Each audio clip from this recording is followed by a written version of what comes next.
and it's quite a sight to behold. These are long weeks in politics these days. There's several months until the election. Goodness knows what'll happen in the meantime. But I reckon that this varnish and gloss and razzmatazz that the Democrat loyal media are trying to push is not really gonna stick. I think it's going to wear off pretty fast. The Paris Olympics are underway, and the controversy around that drag queen heavy opening ceremony is behind us. The French have done their absolute best to present an idyllic version of Paris that you argue in your latest piece for The Spectator no longer exists. Indeed, you ask, will we always have Paris? Well, that idyllic Paris does exist in the centre, but only as long as you have tens of thousands of policemen and soldiers stationed on the streets. And I think that this is something which not just France, but Britain, Australia, America, and all other Western liberal societies have to think about. There was a jihadist cell that was stopped just a few weeks ahead of the Olympics trying to carry out an attack on the Olympics. A number of other groups have been found trying to disrupt it as well. On the opening day, there was a massive and still pretty much underreported the story that happened, where some of the main power grids in France that were helping the trains run were all taken out in a simultaneous attack by people who clearly knew what they were doing. They grounded a lot of the movement of people in France on that crucial day. And I think that it's a question which, goodness knows, France has been mulling on, but has not come up with many answers on yet, which is, what do you do when you have people in your society who actually want to humiliate and embarrass your country on what's meant to be its proudest day and showing off its proudest achievements? Maybe it'll go by peacefully. Of course, everyone hopes it will be, but these are not good signs, Rita. Not at all. And even when you're a tourist in Paris these days, it's hard not to notice the disharmony, the racial, religious divisions, the crime. The Australian Olympians were warned against wearing their team uniforms outside the Olympic Village due to safety concerns. So even with that enormous police presence, it's still an issue. Now let's talk about a woman who is undergoing a rather dramatic rebrand. Kamala Harris is being presented by the Democrats and the US media as a vibrant and visionary, completely competent presidential candidate. Just look at the cover of, this is New York Magazine. It's incredible. It is real. A lot of people think this is some sort of a parody. There's Kamala sitting on top of a giant coconut, surrounded by celebrating Democrat heavyweights, Pelosi, Obama. You can see Beyonce and George Clooney, I think, there as well.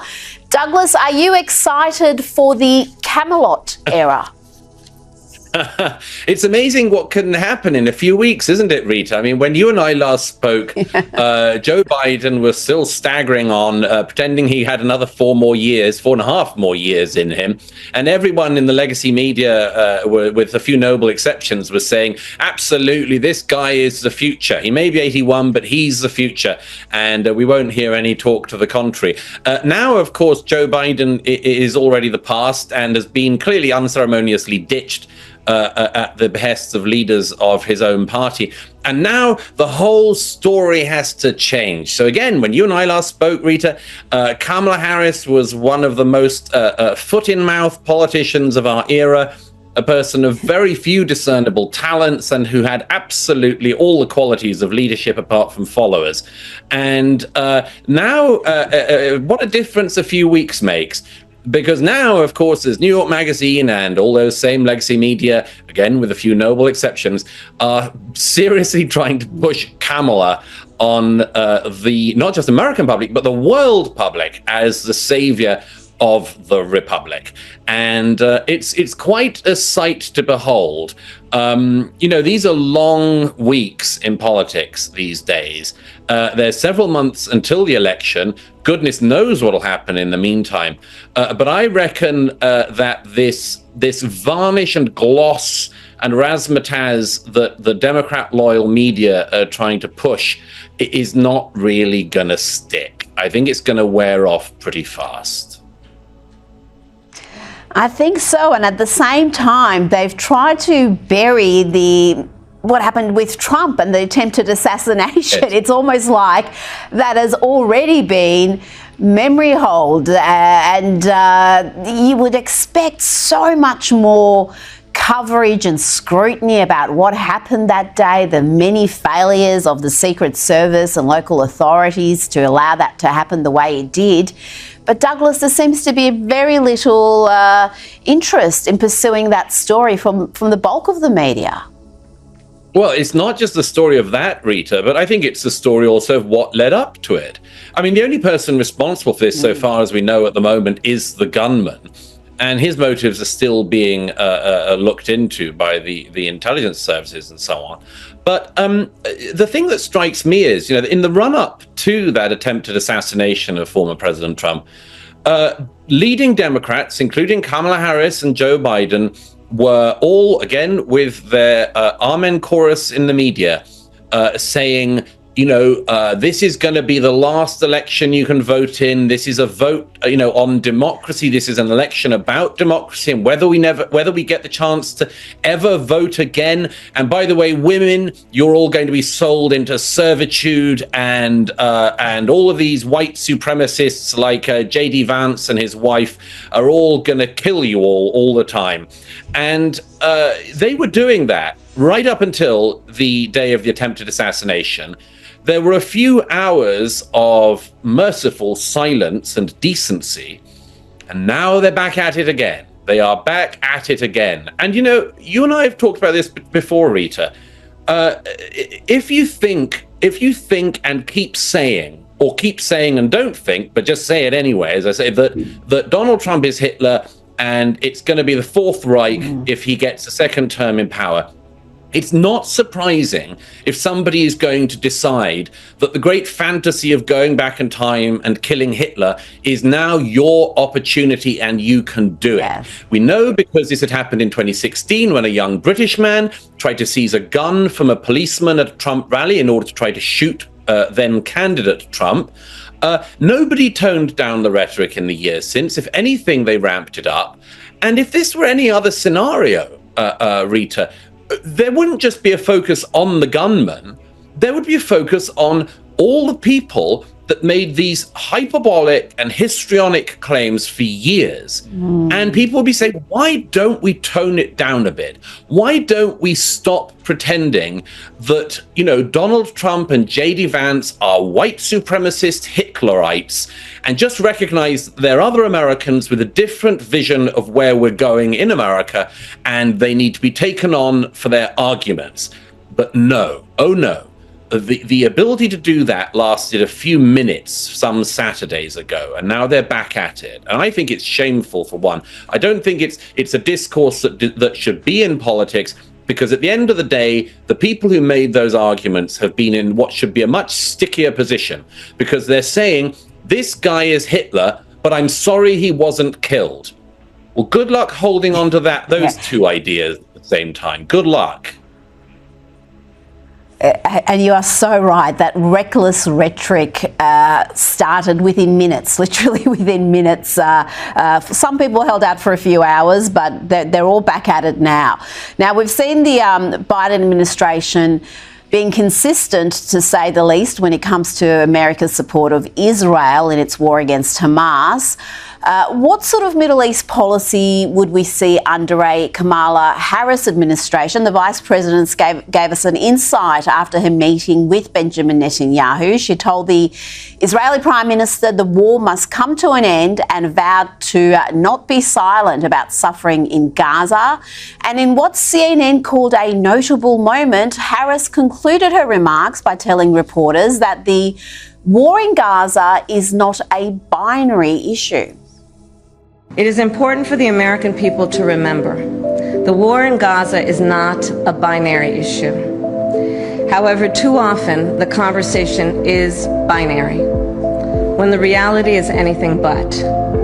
So I ask my fellow Americans to help encourage efforts to acknowledge the complexity, the nuance, and the history of the region. Let us all condemn terrorism and violence.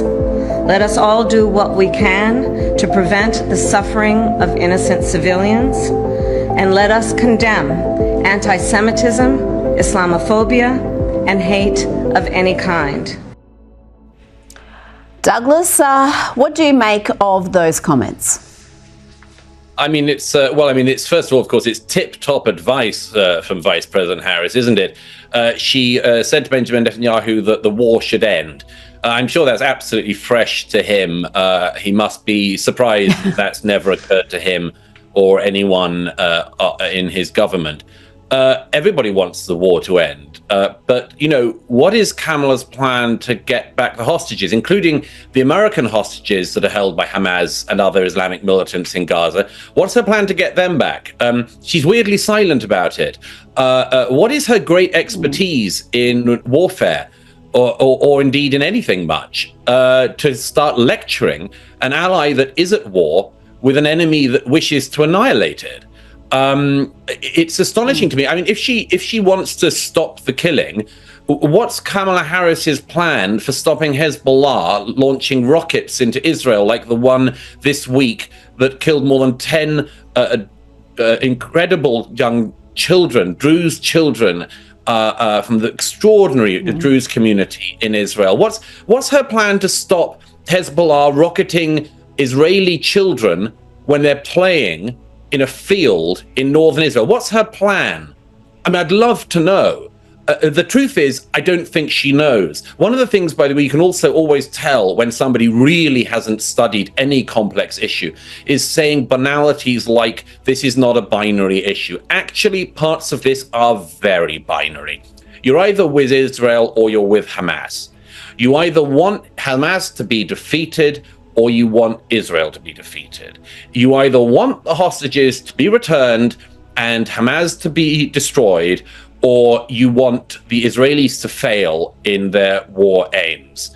And that is binary. And if Kamala Harris doesn't think it is, perhaps she could look to her supporters, including the ones who were obviously enormously energized by her decision to skip the Netanyahu speech to the joint sessions of Congress in order to fulfill a very important sorority speaking engagement on the other side of the country. The people who took enormous courage from her stance and thought that history was behind them by turning out on the streets of DC, as I saw with my own eyes, shouting horrible slurs at, among others, black policemen who were doing their best to guard the Capitol that day and shouting white supremacists at them, and then marching through Washington, D.C., calling for the annihilation of Israel and the annihilation of the United States of America. These people were burning the American flag on the streets of Washington, D.C. So actually, that is kind of binary. Are you with the flag burners or against them?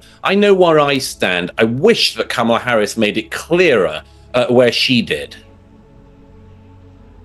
Now, Kamala, as you mentioned, wasn't there, but you were there as Benjamin Netanyahu delivered his speech to the United States Congress. You were sitting there next to Elon Musk, right behind Noah Agami, who was rescued in June after being abducted by Hamas on October 7. Did you have a chance to speak with her and also tell me about why Elon Musk was there?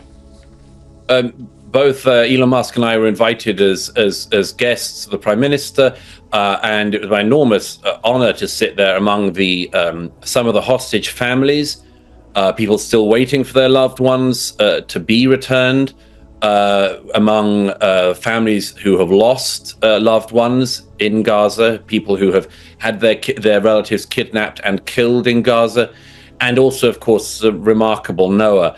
Yes, both Elon and I got a chance to speak with her. It was enormously powerful. I mean, here was a beautiful young woman abducted from the Nova Music Festival, had obviously lost many of her friends, had been held for months in the most appalling circumstances, and was only released not through any act of nature or desire and call of Kamala Harris or anyone else, but by brave members of the IDF who went into Gaza on an extraordinary rescue mission to rescue her and 3 other hostages some weeks back. And of course, a member of the IDF was killed in that rescue operation. She's a remarkable young woman. And, it's just when we first saw that footage of her being taken away in absolute terror on the back of a motorcycle, I think many people fear they wouldn't see her again, but she's a remarkable young woman, and she's back with her family and back with her loved ones. And I hope that happens for all the other hostages who are still being held and who the world seems to have forgotten about. Well said, Douglas Murray. Thank you so much for your time this evening. Great pleasure as always, Rita. Thank you.